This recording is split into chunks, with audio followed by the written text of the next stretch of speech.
For those of you who don't know. Shh. We do it live. You're fucking it up already. Okay, go. All right, my friends, what's up? This is Garrett J. White, your host here, co-host here inside the Date Your Wife podcast. Welcome here. And if you're watching on the live screen, you're actually just staring at my wife. She's adjusting her hair. Let me adjust her camera angle. Oh, shit. There we go. I feel there like I am. We're so there I far am. away. We are so far away because of camera angles. Okay. This is as far away as we are in bed. I like snuggling when we... No, you don't. This is about where we are in bed. If you look on the camera, it's about where we are in bedtime. You know, when it's time to sleep, it's time to sleep. You've started this thing recently where we're holding hands and we're falling asleep, and then you do this rollover thing and abandon me in the wilderness. Why do you do this? Some days I'm like, is anything happening? I think he's snoring. Okay, roll over, go.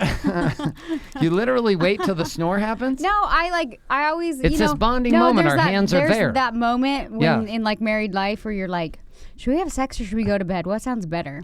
And really? then, are you asking yourself as a question, we should have sex or should we go to bed? Yeah, were you asking us last night? Every night you were asking this? Usually, like every night, I'm the like... The fuck is going on around here? I didn't know this is happening. You fall asleep in literally 30 seconds and I'm like, oh well. I fall asleep in 30 seconds because I think I'm winning points for like not approaching it. I'm just like laying there holding hands. I'm doing the hand hold thing while we fall asleep. And I'm like, I'm such a fucking good husband. I feel like I'm just always open either way. Well, there's some nights where I'm like, no, but I'm real clear about it. So last night I could have got some.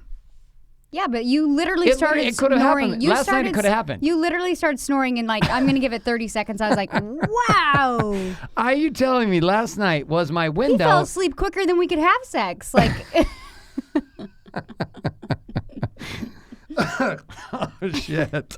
All right, let's move on. What's the topic today? Welcome to the show. All right. So anyways, hey, listen to the topics that we have fired off today. We're starting on the topic of sex, even though today is not about sex. No, that was last week's topic. We had an amazing talk about the slip and slide factor and my skill sets and having two bullets in the chamber. I was in one of those moods, and sometimes I just get a little silly. Okay, so we've had a lot of sex talk. Today's not going to be about sex talk, But you know, we're going to have the talk anyways. I'm sure it's already come up. It's impossible for it not to come up every topic. Well, what are we really talking about? Today we're going to talk about money. Why do I want to sing that song every time that because topic comes up? They've done a good job marketing that song. Money. Money. Is that a song? Is that like an old song? What is that? I don't know. Okay. It's a song that's great. All right, so we are running this show, Date Your Wife, the podcast, because it is an outlet for men and women trying to live the warrior's way to having it all. And it's the very first time in 6 years that my wife has come to the table and been willing to just put it all out there for everybody to see. Also, unlike some of our divorced counterpart competitors inside of the warrior movement who like to publish bullshit, and inside of that aren't even married themselves while trying to lead married men, we here at Date Your Wife actually stand for being married. Isn't that a weird fucking thing? All right, so anyways, we're going to have a conversation inside of this married game, which is different every single week. We start the first week on the topic of sex. We move from the topic of sex to the topic we move into is money and being married. And then we're going to move into the third topic, which is the idea of parenting and being married. And then we're going to move into the fourth topic, which is the idea of being married and also having sex and money, but also the power of communication. Are you leaving the studio? Where are you going right now? I feel so like this far is our away. Big intro moment. You can't. You're messing up the camera angles. Oh, no, just a little bit. Not a little bit, like a lot of bit. You're messing them up. All right, anyways. Good. So we're going to stay on the live stream here for a couple more minutes as we jump into today's topic. We're going to talk about money. Now, we've done a history of money. You like to spend money. You like to spend money on shoes and purses. Today, we're going to start our topic off with bullshit judge purses. my bags. No, I'm going to judge them, and it's going to set up our topic today, which is going to start off with your purses are bullshit. You don't need 12 to 15 with lights that shine on them inside of our together closet. Don't equal what your car equals. So I rest my case, ladies. I rest my case. I don't have enough room in the event door to fit all your purses. There's too many purses. That doesn't have anything to do with what I just said. Like I said, my purses don't even equal up to what your car does. So let's go there. I'm ready. Let's see where this goes. Oh, I love it. We had a live stream person. His name is Jerry Lowen, who said 2 sick people. Oh. Nice. Block, Jerry. Jerry, you're a dickhead. All right. Anyways, we're going to continue on here. He doesn't even know me. I'm not even on your Facebook. He doesn't know you. Doesn't know me either. All right. So we're going to talk about this idea of purses, though. That's what we're going to start off with. And for our live stream audience, we're going to end our little woo-wah here with you. Is already a fight brewing? Oh, dude, there's always a fight brewing inside of this show. It's not a fight, though. It's a debate on the topics of being a man, a woman, and also being married. We've been married 15 years. This is not really a controversial It's not podcast. controversial. People are already thinking it's controversial. It's just kind of us sharing married life and having fun with it. Do you know what I think is actually accurate? I think that most couples, one person inside of the relationship has become so sedated they no longer have an opinion. And inside of that, they just become the doormat. One person is a doormat, one person is the bulldozer, and then the bulldozer is always rolling over top of the doormat. How do you feel about this? Sure. I just was trying to say, like, I think our podcast, I haven't gotten any negative feedback from it. I've only gotten positive. Like, tons of girls will comment on my Instagram and be like, I look forward to your podcast. I feel like we're just keeping it real and sharing. Like, I'm not trying to be, like, an expert on marriage coaching. We're just trying to, like, share. I mean, I feel like we've come over some big issues in our marriage and in our life. Mm-hmm. And it's more of, like, us sharing our stories and kind of what's helped us. And I always feel like we wrap up the show, like, giving out, like, advice or tips or what have it. And obviously, if you don't like our advice, go ahead and stop listening. If you find it valuable or you find it relatable, or you just get a good laugh, like, thanks for listening. So that's all I'm going to say there. And that was super nice. That was really nice of my wife to say it the way that she did. I'm the nice one. You are the nice one. We're going to go ahead and end up this on the live stream. We're going to head on over. If you'd like to join us over in iTunes, Google Play, Stitcher, SoundCloud, or you can head over to dateyourwifenow.com. You can get the action guides as well as all the videos and tips and tricks going on for this show. This week's topic is the idea of money. And we're going to end on the live stream. We're going to continue this. You'll have to pick this show up next week in iTunes, Google Play, SoundCloud, or Stitcher under Date Your Wife. Bye-bye, live stream friends. I'm going to end my live stream too, guys. If you want to see the latest, I share it on my blog. So if you want to go to dkwstyling.com, I share both my podcasts there. And I've gotten lots of positive feedback. People on my live stream were saying, I love your guys' podcast. Hey, guys. Lots of positive stuff. I know, it's great. There's lots of positive stuff going on all around. Okay, bye, guys. I'm going to end this live video, but if you want to see a recap, click the link in my bio. All right. So now that we're here and we can get some focus and the live streaming is over, we're going to talk about your purse for a second, right? Because I think it's a very important purse. I think the purse is a very important place for us to start with the topic of money. Now, I could see little to no value in you buying purses. And this used to actually be like a topic of debate. It wasn't just purses. It was just clothes in general. I thought it was all bullshit. And obviously, because you looked at my clothes at the time, I obviously didn't care about clothes. So whatever you perceive to have value. Okay. Or whatever makes you feel good. Okay, so how do we deal with this debate inside of the conversation in marriage when it comes to preferences on spending money? Like what you valued, what I valued. At the same time, I was spending just as much money. I was just spending money on other things. I think a lot of women feel guilty in this space. And I'm not going to lie, ladies. Like, I got to keep myself in check with my buying of bags because it's kind of an outlet for me. And I enjoy it. So there's times I'm like, I just put it in my shopping cart. And sometimes that's just as fulfilling as actually buying it. So I'm not going to say, like, I don't. You actually put it in the shopping cart, but you don't buy it. You know what? I've shared this before on some of the podcasts. Like, I get emotionally triggered sometimes on social media, and I just am trying to like unplug a little bit, you know. But I like most girls, like I like to have a little bit of like downtime. And for me, like my downtime, when the kids are in bed or whatever, it's like an hour of like watching TV, and I'm usually like looking online shopping and stuff. And I'll put like a ton of stuff in my cart, and I don't actually buy it. And then I'll go back to the site like a few days later. I'll be like, oh, I'm kind of over all these, or I'm like, oh, I still like that, so I'm going to keep it in my cart in case I still want it.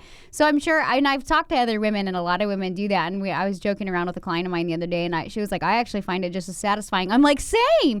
So there's like some emotional fulfillment in like shopping for women.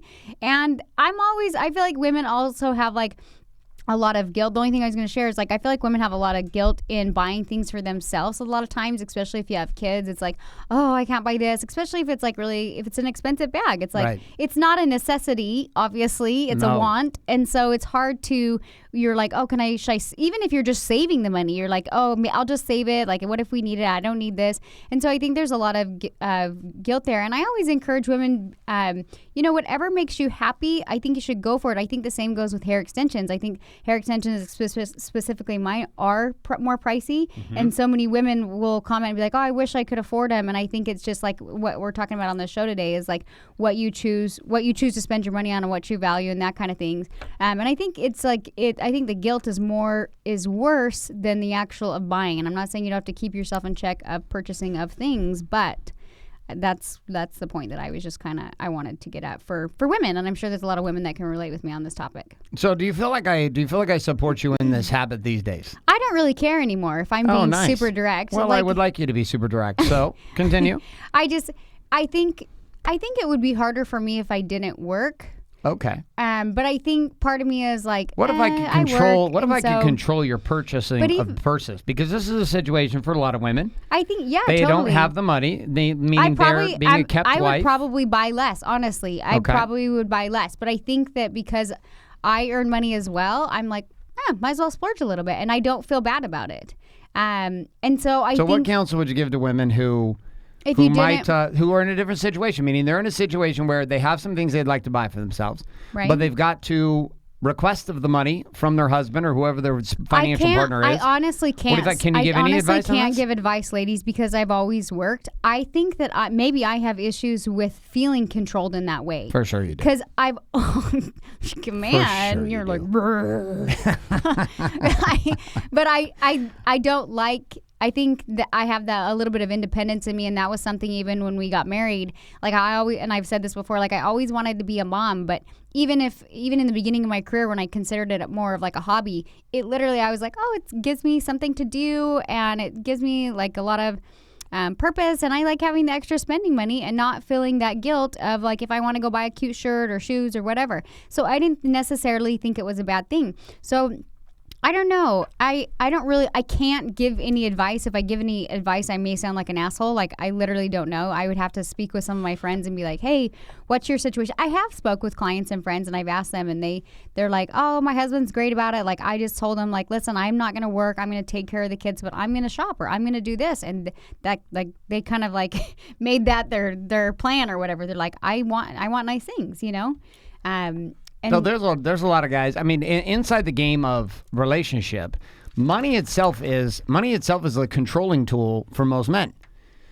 Like, in society has taught us that this is the case, and so men use money to control women, and women use sex to control men. And like this has kind of become the societal thing. It's been that thing for a long time. It's like resource and sexuality, and the seduction loop on side of both of these has men feel like at times an ATM. Now, I literally had this come up here recently with a couple guys inside of Warrior. Like, this has literally become the feeling that they have is they're married, they're in a relationship, but they feel like at the end of the day, the only validation they get is when they make the money. Outside of them making the money, they don't feel much validation around this. And I went through this experience. I went through this process with you where I didn't feel like I was being validated outside of how much money I made. It probably goes both ways. Okay. I would say, like, I mean...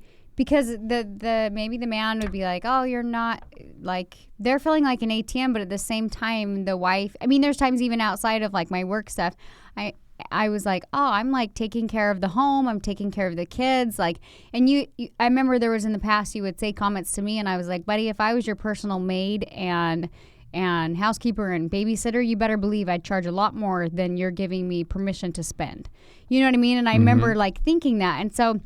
I think that's what would be hard for, and I guess there was a few times where I wasn't working and was, you know, when I did first have my kids and things like that.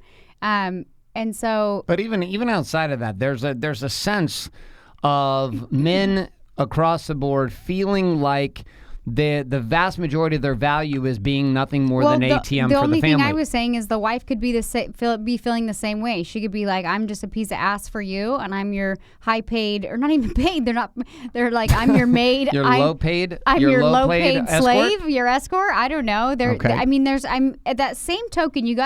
I would imagine if the guy's feeling like that the girl would be feeling the same way. Sure. Call me crazy, but I know in our relationship. I think that has happened. There's been times where I'm like, I feel like neither of our needs are being met, and we're literally like, you feel used and I feel used, I guess you could say. Okay, cool. So have you felt used? Yeah. You felt used on this topic? Yeah. Sexually? Well, not even. I mean, it's the only piece we can talk about because not even just sex, we're talking about ATM. You said women, or what did you say? Men feel like ATMs and women feel like escorts. but not really even escorts. It's prostitutes. Because, no. Oh. What I'm trying to say is like we take care of the home and we take care of the children. You feel used. Yeah, and that's a full-time job in itself. You know what I mean? I think women would feel more like they were a high not I can't say high paid. I gotta stop saying that. They're not paid. A non-paid. No, not escort. Oh my God, they're not being paid for taking care of the children. A not paid nanny and cleaner. There you go. Okay. Yeah. Okay, and not pay, very low wage, meaning $0. And it'd be like hiring a babysitter and be like, "Don't worry, honey, we'll give you a roof to live under." Yes. Right? We got you. We got you. Okay, so this is a challenge. This is a challenge because money itself creates this interesting dilemma. You have all these things that a woman's doing, maybe at home, maybe she's also a professional. I mean, how does this impact into your situation with the fact that you also run a business, plus you're a mom and have all the mommy kind of guilt that comes along with that? How does this play into the even feeling more used factor? I'll give you an example. I come home from work and like there's no break for the dad. Like there's not really a break for the dad. I'm just going to go ahead and interrupt. All right, just don't interrupt me. Just let me finish so that I can share, and then you can interrupt me and you can stab holes in my theory. Okay. Here's the thing though. Sorry men feel like ATMs. Okay, they just do. They feel like ATMs, and this happens to not just one. This happens to thousands and thousands of businessmen that I have talked to. There is a certain point where a man begins to feel like an ATM. Now, I'm not saying that the thought is accurate. I'm saying that they have it, and that I've had it, and there's times that I've had it, and I'm sure that I will have it in the future at some point. This is never going to go away. My thought and masturbation, two things will probably continue my whole life. I just have them much less as a desire now, these dumb thoughts that I was having. But I was having this thought for a very long time, and I would feel like an ATM. I would go to get up in the morning, hustle and try to get myself on point and focus, go to the office, hustle, create, come home, and the minute I would get home as a man, I would come in from the stress of war, and then I would come back from the stress of war, and immediately was supposed to turn it on and be go time dad. And this was a super stressful thing. I started to also feel like not just an ATM, I started to feel like a full-time babysitter at night, so that you had a break, even though I was feeling like I never got a break anywhere. Okay, now you can continue. So how did you... I'd like you to punch holes in this. Please, go. I'm ready. Okay, punch away, babe. Well, now I can just say, even when you come home, I'll be like, babe, turn off your phone, turn off your laptop, like you're always working. So, like, I get it. And I do a lot for the kids at night. Like, I usually get them in the bath, and I usually, like, you'll physically tuck them in and put them to bed, but I usually make dinner, and I do a lot of it. If we're riding off the wake of what's happened in the last week, you have literally been, like, the number one stunner. No, you've been fantastic. No. This is a topic. We should have had this topic about like a month ago because it would have been a different conversation. Because right now you literally are fucking killing it as a wife and a mother. And a businesswoman. I get what you're saying. So let me ask you this. You're killing it. Okay, but let me ask you this before I lose my thought. All right, go. Let me ask you this because I'm sure in the past you did feel like this. And would you say you didn't feel like this as much now? Not as much. Okay. I'm sure there's days and that's how it goes. But in the past, when you would come home and you would feel like that, how did you shift? Because I don't know. I always believe like in a relationship, you know, that there's always two sides of the story and everybody plays an equal role. So what happened? Because you still work a ton and you come home and you're great. You put the kids to bed and you do play with them. Yeah. And I think and I've been sitting on the couch and putting your legs on me. Have you noticed this? I know. You know what? But you don't like this? No, I like this, but I gotta say this point hits from our own show. I gotta say this before I forget. Right. Also, sometimes I feel like like when you get done with work, because I've already like played with the kids because I pick them up earlier than you. So I have like an hour where we kind of sit and goof around, do homework, do whatever. Then I start dinner. So we have like this 2-hour lag before you get home. Right. So I feel like that's kind of my time with the kids. And then when you get home, they're so excited to see you. Right. And so I'll see you on your phone and work never ends for you. And that's just how it goes for a lot of men, I'm sure. There's always something you can do in business. Right. And so I think I'm like, Garrett, come on. And I want you to unplug because I want you to go like be with the kids. It's not like I couldn't do it. Do you know what I mean? I'm just like, I want a break, but I also like see like all our little girls, they want to be with you. I agree. And so anyways, I was asking you like in the past, because like I said, I'm sure like you felt like that in the past. And what changed?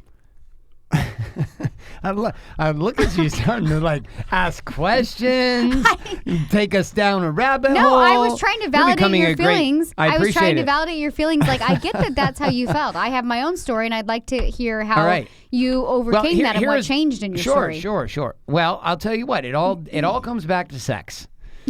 No, I'm just kidding. Actually, what ended up here's the thing. I was sitting there one day though, and I was thinking about this as a husband, and I was thinking, and I started putting myself in my wife's shoes too, right? I was literally having this thought even a couple nights ago. I was like, oh my God, I never get a break. This is what I was thinking to myself, right? And it was at nighttime, and I was like, man, I have just fucking dealt with so much shit today with work and the office and everything. Like, why can't I sit down and watch me some Netflix? As if I would sit down and watch me some Netflix, because I just don't do that. You could. No, I cannot. You could. You sat down for like at least 10 minutes yesterday with me, and I put my legs on you, and I was like, see how fun this is. I know, I did it, right? I was so proud of myself, and after 10 minutes, I wanted to rip my eyeballs out. Why? Is it because you have too much going on in your head? No, I'm just like, I'm learning. Because the kids are fine. They're old enough that they like literally like, if you get, here's the thing with our kids, and maybe a lot of kids, you give them like 10 minutes of like, we're going to play hardcore with these stupid whatever LOL dolls for like a good 10 minutes. And then like, you're like, okay, that was so fun. I'm going to go over here. But if you give them like a good quality, like greeting when you get home, they're fulfilled. And then you're like, cool, I totally get it. Keep going with your LOLs. You got another 45 minutes before bath time. Now we're heading down the parenting path. I know, because you're like making this a parenting path. I'm not this trying is supposed to be money I know. today. Okay, keep All right, going. so we're going to talk about the solution to this. So here's what the solution was. I needed a time to look forward to through the week where I didn't have to worry about the kids and I didn't have to worry about the business. There was only one possible place to find that. And I wanted to spend time with my wife.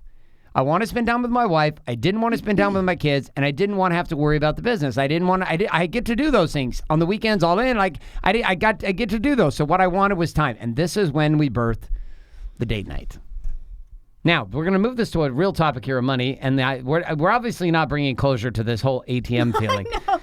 You derailed us into the parenting game. You've done an efficient job of being a politician on that one. Yes. We're gonna come. I'm gonna loop it back in and make it relevant here in a minute. But let's talk about this idea about spending money on house cleaner, spending money on a lawn person, spending money on a babysitter.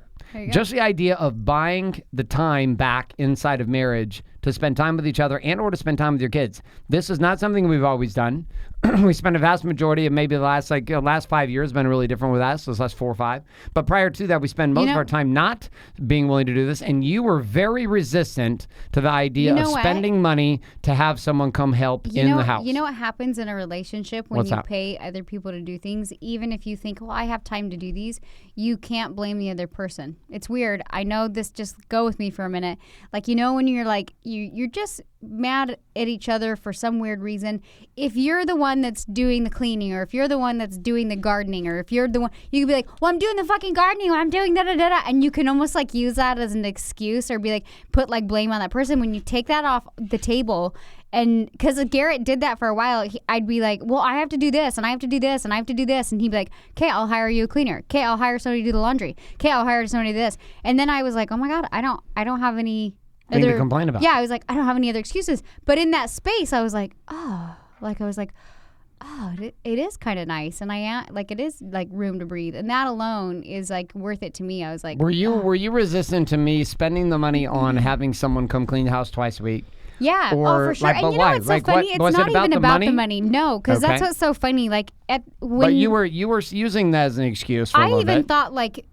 I mean, I was raised in Utah in a very conservative state, and we had a nice home, and my mom had a cleaner. But the thing is like to have a cleaner come once a week. When I wasn't working as much, I felt that mommy guilt again. I was like, oh, like we don't need it. I can do it. And you're like, who cares if we can do this? You know what I mean? It's fine. And I think a lot of people will say, well, I can't put it in the budget, or I don't have the money to hire a cleaner once a week, and I can't do that. And I'm like, who says? Are you sure? Like, how much free time does that equal up? And is that worth it to you? You know what I mean? I think it's so interesting when people tell me like I can't afford it or I can't do it. There's always a way, I feel like. There's always a way. And I remember talking to Val one time, and she was like, oh, I don't have a cleaner. And I was like, oh my God, you don't have a cleaner? And then she finally got, and she goes, yeah, they come once a month. I'm like, once a month? And she was like, okay. And then I like slowly got her. She's like, okay, now they come once a week. I'm like, the best is when they come twice a week. I'm like, because they do your laundry on one day and they do the cleaning on another day. She's like, oh, they can do that? And I was like, all you have to do is ask. Now, there's going to be guys right now that are going to be up in arms about this. Really? Oh, yeah. There's going to be guys listening to this that are going to be like, what? That's a woman's job to do that. That's why she's home. She's supposed to do that. I think it's different too in Orange County. I will say that. Like I said, being raised in Utah, which was a much more conservative state, it was kind of a lot. Like if you had a cleaner come once a week and twice a week, like, oh my God, you're like, oh my God, like you should be Susie Homemaker. Like even if you can afford it, like you should be doing those toilets in between. Why would you have a cleaner do it twice a week? You know, so it's like depending on where you live, I'm sure it's a different mindset. And I will say we live in Orange County, California, and it's taken me a while to kind of like adjust. But then as I've adjusted to this lifestyle, I'm like, oh my God, this is nice. This makes life easier. Like, why was I resistant on it? Well, who was I trying to be super mom? Like, but when we lived why? in Arizona, you were doing the same. Like we have people come clean. I mean, it's a mental hurdle to overcome as a man and as a woman. Like a woman has her deal, but a guy has his own deal. Like as a man, you're sitting there saying, let me get this shit straight. I'm going to go pay somebody to come in. And I've had guys say this to me. They're like, I'm going to go take money that I worked hard for. I'm going to go pay somebody to come in and do the laundry. But my wife, and this goes, I'm not saying for the ones that have wives who are professionals or in running businesses. I'm talking about women who are at home full time with the kids, which, by the way, is a shit show in and of itself. We'll talk about next session. And most men have no clue when it comes to what the stress and pressure is of a woman raising children at home by herself all the time with no fucking breaks. I'm sure you got a lot of insight from your mom this last week. Well, tons. And I got a lot of insight from just trying to do it myself, like spending more time with the kids and doing it. I was like, this is like a nightmare. It's like suicide mission at some point. So, like, if you come back as a guy, though, I want you to look at this from the following. What if you just question the story, and the story was, my wife's the one that's supposed to clean. My wife's the one that's supposed to make dinner. My wife's the one that's supposed to, whatever, like maybe, or even in the guy's position, that my job is to mow the lawn. Like I was raised in a house where I mowed the lawn every single day. This is what every single week. That was my job. A big push mower, 1 acre lawn, push that shit. My parents like, get the fuck out of the house and go mow the lawn. So I would go mow. I would mow and I would mow and I'd mow. And Danielle was raised to clean the kitchen, do the laundry, because that's her mother. And then we were sitting there, and I was sitting there one day, and I was asking myself the question, like, who made these rules up? And I remember I would sit there in these places where Danielle and I wouldn't get to spend time together because she was stressed out about the kitchen being clean. And then worse, she would get angry at me because I didn't want to clean the kitchen. Or she would get angry at me because I didn't want to do the laundry. And then I was looking at these small things around our house, and I was like, you realize that for X number of dollars, a couple $100 a month, in some cases, many of you live in places where a couple $100 a month would solve this. You can not only help someone else have an income, which the people who work for us, we help a ton of people that work for us right now, a ton of people all around us who get opportunities. The woman that cleans our house, she's been with us for like 4 years. She cleans all of my offices. She cleans her house. She has her own little crew. She's built her own little business with it. She is a single mom with 3 children. She has an amazing opportunity. We take very good care of her. But inside of it, what it really did was it created space for Danielle. Like, one of the ways that you can use money as a man inside of your home and inside of being together as a couple is to use your money in a way that buys the thing for the family, that gives the family what actually matters. Nobody's counting how many times you clean the house. Nobody's counting over time. Nobody, when their kids are older, are saying, man, mom is just an amazing house cleaner. But what they will forget is all the times that mom was cleaning and dad was doing his shit and dad was out mowing the lawn. And people will say, well, you're not teaching them work ethic. And I'm like, there's a lot of ways to learn work ethic. My 19-year-old son is now living with us. He's upstairs grinding, working 14 hours a day for my company, learning technology and software and systems. And he dropped out of college to be here. And people are like, oh my God, you've ruined his entire future. I was like, really? So there's this transition that comes with being able to be willing to spend money to buy time. Mm-hmm. What are your thoughts on that, Danielle? Time is money. I think that, it's just weird how emotionally bogged down you get over the stupidest shit. I know, like, the girls on my team work so hard, and they'll say this all the time. They're like, oh my God, like, I don't want to do laundry. I'm like, I get it. And like, even if you're not working and you're a mom that's like, or you're really involved in your community, or you're really involved in your kids' schools or sports or whatever. Like, I know that that's a busy life too, and I know that that takes a lot of like organizing and management skills. I'm not the best at organizing all that, but I do work, and I try to balance it all. And I think that there's all these little things that we don't realize could lift such a weight off our shoulders, and to me, that's so worth it. And I think that it gets unfortunately, a lot of times, and a lot of couples and a lot of people, it gets to the place where they're like, okay, like the laundry is piled up. We got 4 kids and we got like 2 weeks of laundry, and there's just no time. And it's like, it creates maybe tension in the house, and it creates like guilt for the wife. And that's when maybe as a woman, you sit down and you have a conversation with your husband and you say, hey, I'm stressed out. I can't do this. I need help. And there's nothing wrong. I think women have a hard time acknowledging that they need help. You know what I mean? I know that I did in the past. Like when you would say, hey, I'm going to have a cleaner come 2 weeks, I almost took it as like, am I not being a good wife? Am I not being a good mom? Like, I don't need this. And you kept pushing so hard. I continued to push. I was like, oh, this is so nice. And the days that I am busy and I come home, I'm like, oh, it's all clean. That's so great. And then the days that I do make dinner, like if the cleaner's coming the next day, I'm like, I'm not even going to do the dishes, and I'm not even going to ask you to do the dishes. I'm going to put them in the sink because our cleaner's amazing, and I know that she'll do them for me. I know it. And so for me, I'm like, oh, that's so nice. Like even the days I cook, like we can sit down and relax on the couch, even if it is 10, 15 minutes. That's 10, 15 minutes of time of, like I said, like in one of our past shows, I'm like, I like just sitting on the couch and putting my legs on you and relaxing. And like, if you're doing the dishes and working and other stuff, like that time doesn't happen. So there's an emotional game that has to be overcome with money. And men will tell me, well, Gary, we don't have the money to do that. And I'm like, well, then figure out a way to make more money. You want more tips on that? You check out Warrior Wealth, the podcast. Right? Like I want you to look at this as a man. Look what you could buy with money as a husband. Okay? A couple things. One, get somebody to help your wife around the house. You obviously need to show up too. But I'm saying get someone else to help the family. Invest in someone to help the family with stuff that doesn't matter. That doesn't matter. This was a shift I had to go through. I was also trained that my wife should want to do these things. It was part of being a woman. I may have felt like an ATM, but I thought my wife was a full-time cleaner. I was like, oh, I married you. You're a full-time cleaner. That's your job. You're supposed to be a full-time cleaner because this is what I've been trained, taught, and educated to believe. Then I started questioning this. I was like, what if that's not my wife's job? But I don't really want to do it all the time either, and my wife doesn't want to do it all the time either. What if I just committed to making more money and or just looking at my money differently? You tell me where you're going to get the biggest rate of return. You ready? You ready for this? This is for all my big men out there that want to talk about investing. Good. I got a whole show for you. It's called Warrior Wealth. We can talk about it over there, but I'm going to give you one key point here. You tell me where you're going to get a higher rate of return. Money in your 401k plan or money in a babysitter to watch the children and take your wife on a date? Where are you going to get a higher ROI, rate of return? Putting money into a cleaner to buy your wife more sanity so she doesn't become a fucking crazy person? Or putting money back into your 401k plan?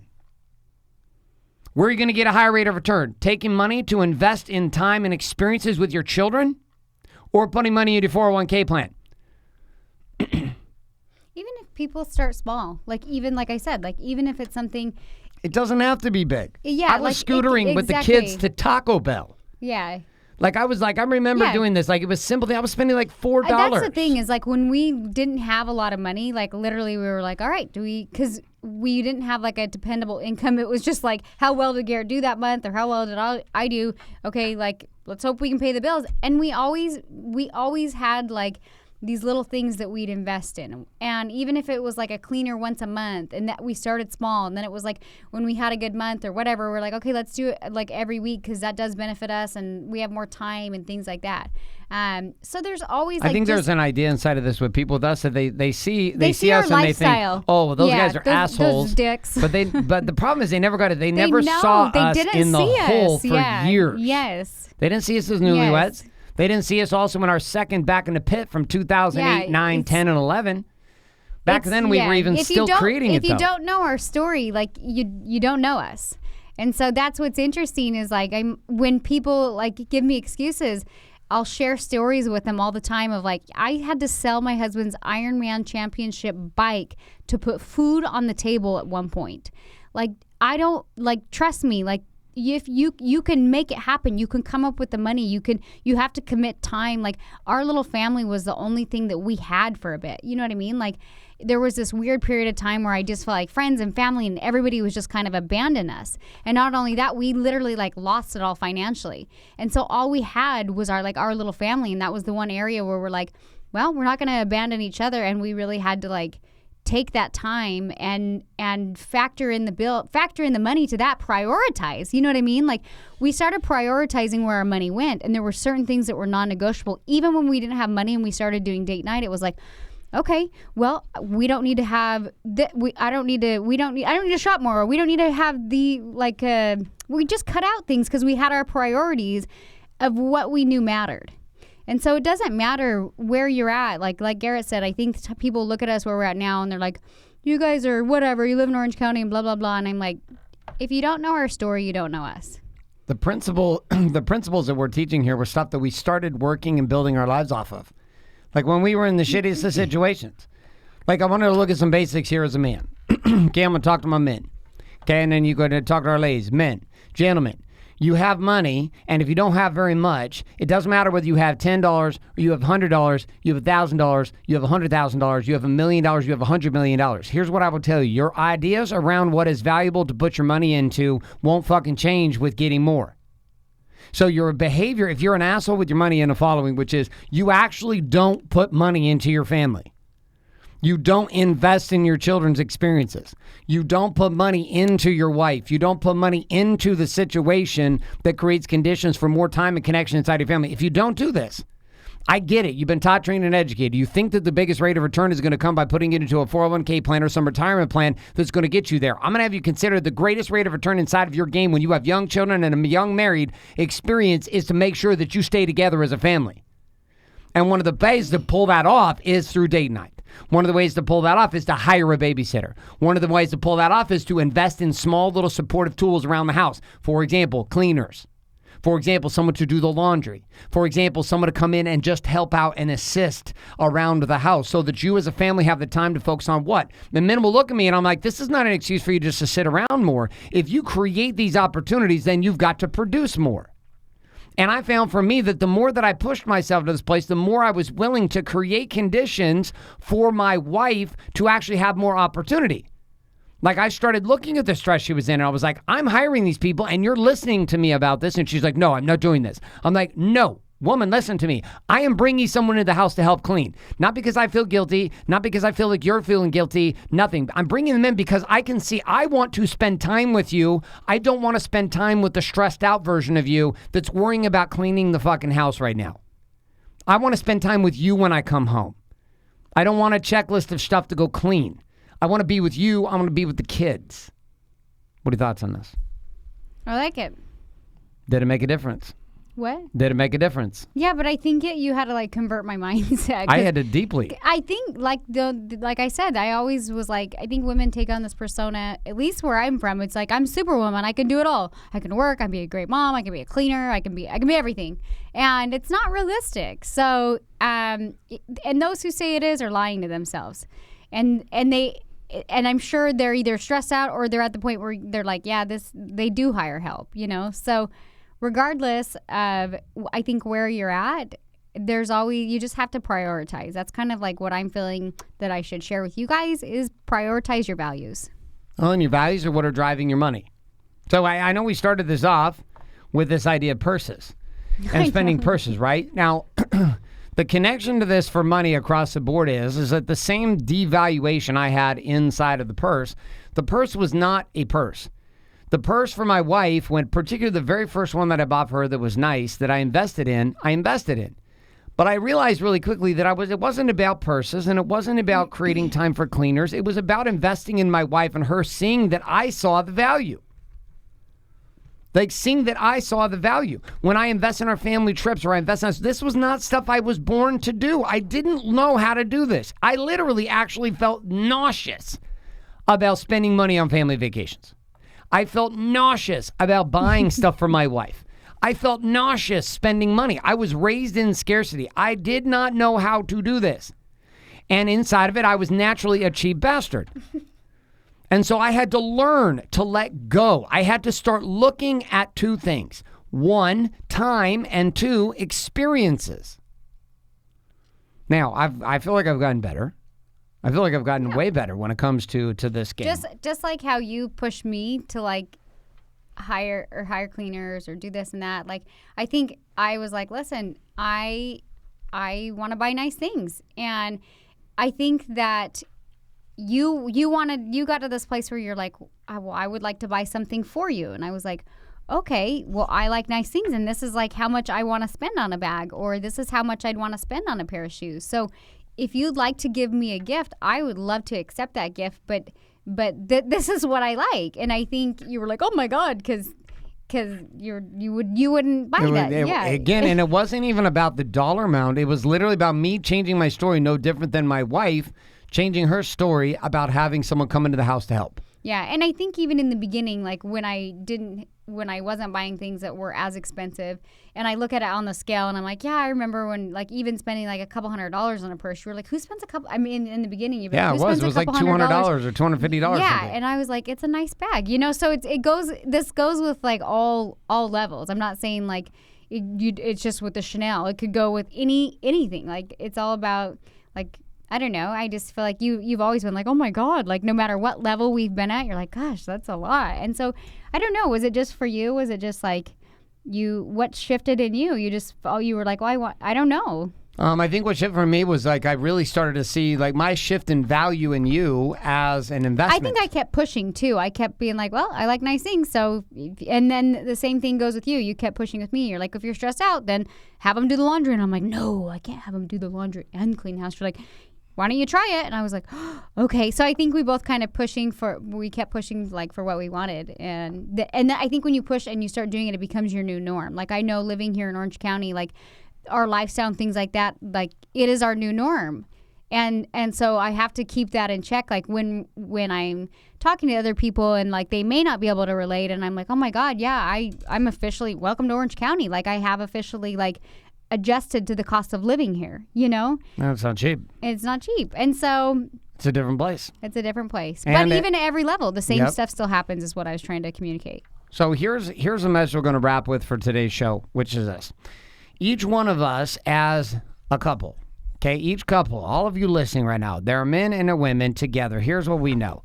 You guys have a different story about the topic of money. And you also have a different story about the topic of money when it comes to investing in each other and investing in your marriage and investing in your family. One of the keys that I want you to take from today's show is this. Gentlemen, and then to the ladies. Gentlemen, it is time for you to start investing dollars into buying time for your family to be together and investing in things to produce experiences. That your money is not just sitting well in a savings account, that it is time for you, regardless of the dollar amount, to start looking at the use of your dollars as a utility to buy time and experiences with your wife and with your children. Now, on the flip side, I'm going to talk to ladies for a second. Ladies, you got to let go. You got to let go of some of your stories. Do you find your identity in cleaning the house? Some of you find your identity in watching the children 24/7. Some of you find identity in even being married. Inside of this place, you've got to be okay with the idea that you can't do everything. I think for a man at times it's easier to pull this off because as a businessman, we know we cannot do it alone. And so we hire team members, employees, and we bring contractors on to do work because we know we can get more done by having more contractors. And that's ultimately what shifted for me. I started looking at our marriage as a business. There you go. And I started looking at the way we did things as a business, and you became an asset inside of my business. And I started being willing to hire people to be on the team in our home because I knew our family couldn't go to places I wanted it to go with all of us trying to do it all the time. I like that. Maybe more people should look at that sounds weird, but it makes sense. Like if you look at your little family as an investment in a business, and where would you take it? You know, stock value. We're wrapping up the show because we've got to go do some other things right now. Final thoughts you have on this idea of money, suggestions you have for the ladies? I'm going to give them an assignment though. What are your thoughts? My final thought for you women out there is that guilt is worse. That is like the number one destructive thing. So if if you find yourself feeling guilty about things, ask yourself, how could I let go of this guilt, and how could I change the story? I know for me and myself, I'm in like a darker place when I'm feeling guilty. And I remember a couple years ago, there was this situation where like literally it's like this clear voice comes to me every now and again. And it was like, guilt is the enemy. Guilt is the devil. Figure out how to let go. And I was like, oh my God, you're right. Guilt is awful. Guilt is not serving me. And I need to figure out how to change my story. And so I don't know everybody's situations. I don't know if you're a working mom or if you're not a working mom. Either way, it's a lot of work to work and be a full-time mom. So find your balance, find out how to let go, and more importantly, let go of the guilt and figure out how to create that story for you that serves you best. Gentlemen, you've got one simple strategy this week to talk about on date night, which is what are some of the investments you can make irregardless of the amount of money. Do not get tied up in the amount of money. Do not get tied up in the fact I'm wearing like a suit right now. Like the inside of my world, there were plenty of times I was in shitty old sweats with a t-shirt and I was trying to figure out how to do these two things too, and you can also. How are you going to take some dollars this week to buy some more time for you and your family so that you can have the second piece, which is the actual experiences that matter? At the end of the day, if your money doesn't serve you in your marriage, and if the money doesn't serve you in your marriage and your family, then what is the point in having it anyways? That's all we got for you this week. We're going to wrap up this week with Danielle and I. This episode number 11. Episode number 11 of Date Your Wife, and we look forward to being back next week as we dive into the topic of parenting. Until then, Danielle's headphones are off. She is halfway out the studio, and we'll see you guys next week.